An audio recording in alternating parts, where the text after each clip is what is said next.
इधर जाओ तो मोगलाई, इधर आओ तो सोनवाई, उधर जाओ तो बेतला, इधर आओ तो सोनवाई। हम लोगों की गाइडलाइन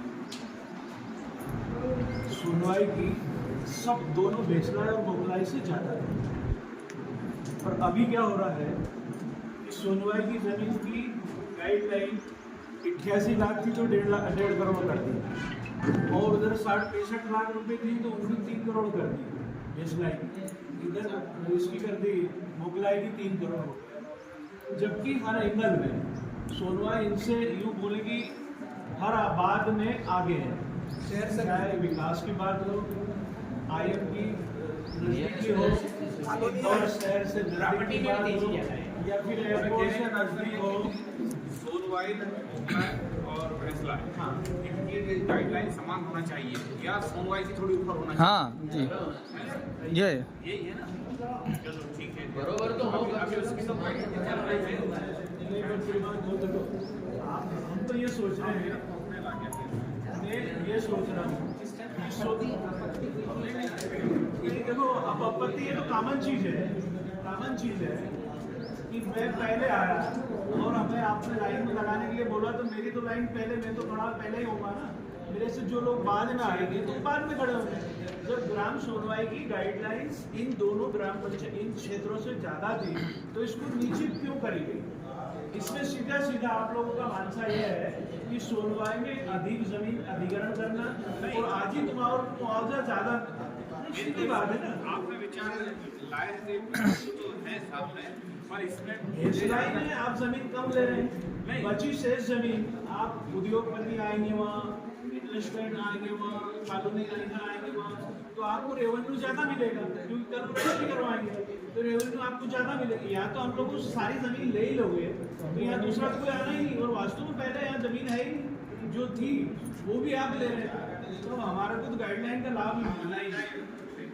तो एक तो आपने गाइडलाइन हमारे लिए बहुत ही बड़ी एक लक्ष्मण रेखा खींच दी है कि जिसको हम ना तो पार कर पाए। इसमें ये जो भूअर्जन शब्द बोला आपने, यहाँ भूअर्जन तो है ही नहीं, पैसा देने का मामला तो बिल्कुल नहीं के बराबर जैसा आएगा। नहीं सर, ऑप्शन तो है ना आपका, ऑप्शन तो है ना सर। ये बात कैसे बोल रहे हो आपके नहीं?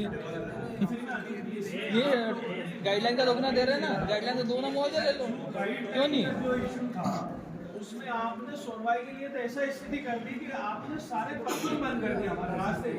आप अगर जैसे हम अभी बात करें कि भैया मेरी तो थोड़ी सी जमीन जाएगी, उसकी ऐसे 100 लोग खड़े हुए, तो आपने ये फैक्ट्री खत्म कर दिया है कि भैया गाइडलाइन तो कम है, हमारे को देना एक ही रास्ता है कि जमीन ही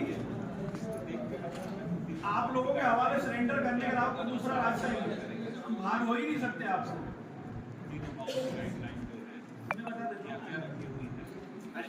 चेक करो सर। अरे बच्चा छोड़ो, वही तो कह रहा हूँ, वो बाहर ही नहीं हो सकते ना। अगर अच्छी गाइडलाइन होती तो ये जिनके छोटे प्लॉट हैं ये बाहर हो जाता, अच्छा पैसा देंगे। अब उनको मजबूरी है कि आपको प्लॉट लेना पड़े, और प्लॉट की प्लानिंग भी आप लोगों की जो बनाई है। किसी के पास 10 आ रही जमीन, उनके नामांकन भी नहीं, खाली रजिस्ट्री है। ये जो है, अगर यदि आपकी जो प्लान है जो 1000 प्लॉट 1000 के एरिया में अपना प्लॉट बना के या मकान बना के बैठा, अब उसको आप 60% या 55% देने की बात करें ताकि वहाँ बसाने का आप जो प्लाट है वो छूटा हो जाए। वो रेट मजबूरी में आपसे बाहर ही नहीं जाएगा। क्यों नहीं जाएगा? गाइडलाइन का पैसा तो आप जीरो दे रहे हैं। आप प्लाट के बदले प्लॉट दोगे तो उसके लिए परेशानी कि वो 600 फीट प्लॉट लेकर ना तो अपना घर परिवार बसा सकता हूँ। कितने लोग हैं? बहुत सारे।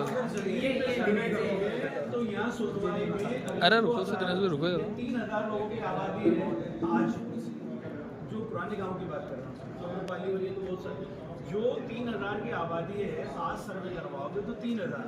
यदि रोड निकालने और स्कीम को फॉलो करने के बाद निकालोगे तो यहाँ मुश्किल से 500 या 700 लोगों की आबादी है। अभी तो बात हो रही थी तो सिर्फ 3 मकान हमारे रोड में आते हैं। नहीं सर, ये सर गलत फहमी है।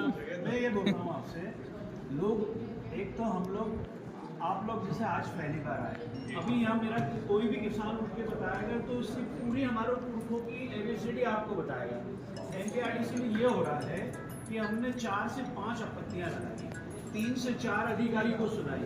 आज हम गए तो दूसरे आ गए, अब जाएंगे तो दूसरे आ जाएंगे। पीठासीन अधिकारी तो एक ही है, राठौर साहब है ना, जो आपके राठौड़ साहब के पहले भी 3 अधिकारी आ चुके हैं उस वक्त के ऊपर। हम सबसे बात कर चुके हैं ना, हमने बहुत अच्छे सुझाव दिए।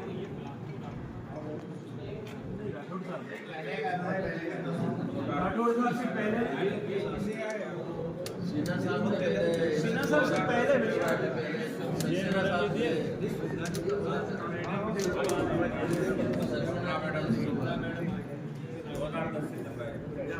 ठीक है, बताओ। 3 लोग ये हो गए। अब आपने देखिए, हमने ये चीजें बताई, हमारे जो आपने जो प्लान बनाया, नक्शा जो आउट करा है, जो हम लोग बताएंगे नक्शा इस टाइप से होगा। अभी क्या बोल रहे हैं आप, मेन रोड निकालने की बात बोल रहे हैं कि 3 लोगों के मकान टूटे हैं, ठीक है। 3 लोगों में मेरा मकान भी छूट रहा है, इनका भी छूट रहा है, इनका भी छूट रहा है। 3 में वो 3 लोग ये